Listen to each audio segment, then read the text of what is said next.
I'm going to show you how to secure your website, by adding the padlock and the HTTPS to your website.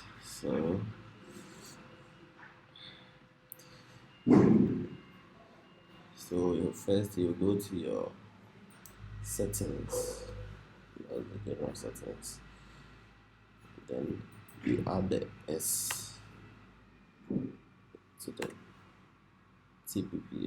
HTTPS there, then you save the settings. As you can see, it's not secured.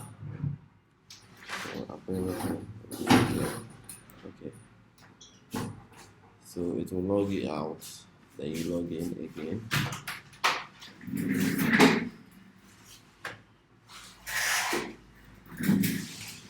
Okay,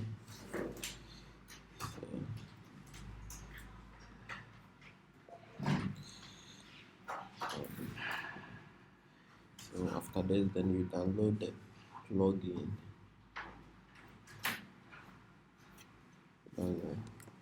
Simple SSL, the simple SSL plugin. Okay, and you install.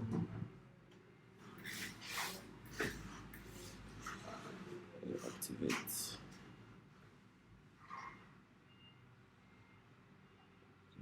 So after activating, then go ahead and activate the SSL.